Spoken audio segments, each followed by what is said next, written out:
Cześć Polska! Chciałam podzielić z wami coś bardzo ciekawe. Jak obcokrajowców się uczę polskiego. No, będą rozmawiać więcej ode mnie, bo dlaczego się uczyłam polskiego? Pierwsze pytanie. Bo jestem Polką! No tak, zdarza się, że urodziłam się we Francji, moja mama jest Polką i nie rozmawia ze mną w domu po polsku. Więc możesz wyobrazić, że ja, jak francuską, mam rodzinę w Polsce i mam rozmawiać po angielsku z moją rodziną? No ale jestem francuską. Wiesz, że Francuzi nie mówią po angielsku. Historia jest taka, że była taka wojna 1000 lat temu. Być może wygraliśmy i do kiedy jesteśmy bardzo źli z nimi. I jest kilka innych historii, ale nieważne dzisiaj. Więc dla mnie chciałem się uczyć polskiego, żeby rozmawiać z moją rodziną. Sam przeprowadziłam do Polski, siedziałam w pokoju, uczyłam się polskiego w pokoju mojego wujka i miałam 1000 książki. I zaczynałam z dźwiękami. No, z dźwiękami. Po polsku. Co to jest?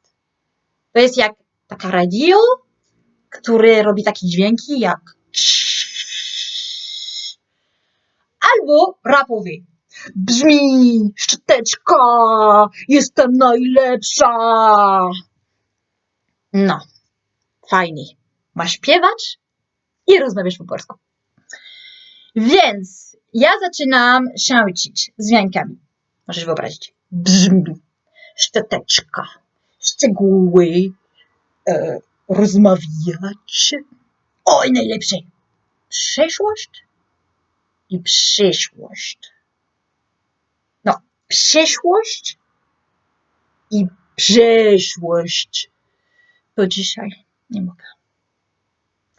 Ale dalej nie poddawałam się. Bo się uczyć polskiego dla mnie to jest jak grać takie gry, które ma 1000 możliwości. Jak nazywa? Kostka kubika. Odmienię przez przypadki 1, odmienię przez przypadki 2 i odmienię przez przypadki 7. Więc nauka polskiego dla mnie to jest jak spróbować złapać misia, który jest u siebie. Spróbowałeś pewnego dnia? Jest możliwy? Jest łatwy? Nie. Więc pamiętam, że pewnego dnia siedziałam w pokoju i miałam później prowadzić psa na zewnątrz. I moja ciocia została taki napisany w pokoju i powiedziała: uważaj psy. Ja zaczynam pomyśleć: no uważaj psy. Co to znaczy? Ona chciała mi wysłać do psychologa, bo szukałam w słownicy. No co to jest psy? Ja pomyślałam psi, że ona wiedziała, że byłam. Ale nie, ona wróciła do domu i mi powiedziała, co to były psy. Psy to pies. Możesz mi powiedzieć, dokąd? Pies do psy? I w tym razie rozumiałam coś bardzo ciekawe, które bolało bardzo głęboko serca. Odkrywałam odmiany przed przypadki. Możesz wyobrazić, kto pomyślał o tym, że masz jedno słowo i masz 1000 możliwości to powiedzieć? No, nie mogłam. Więc ona mi tłumaczyła, że pies był też psy, psi, psami.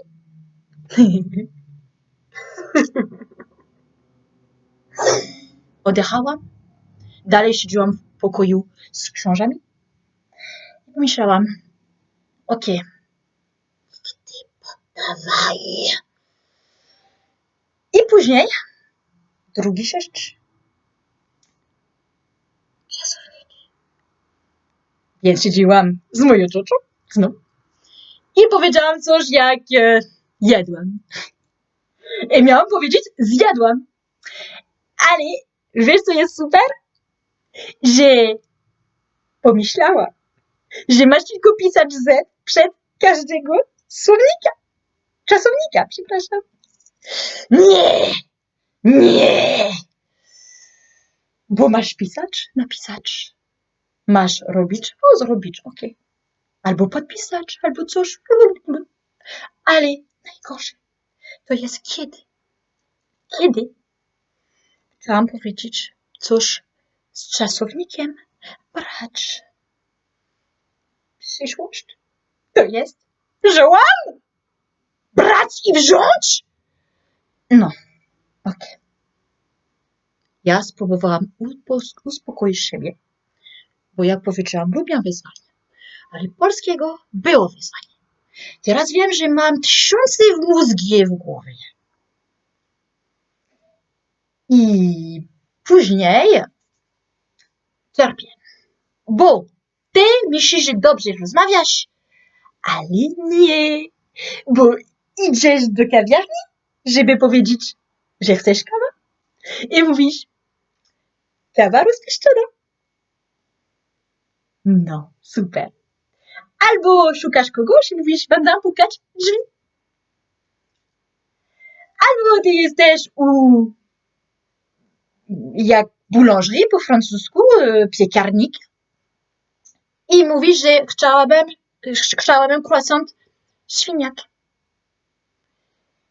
I najgorsze to jest, kiedy chcesz pomagać taty twojego teraz była chłopaka i mówisz, że obciągnam bardzo dobrze. I chciałam tylko obcinam drzewa. No, i to jest, kiedy czujesz się bardzo źle. Obcinam, obciągnam.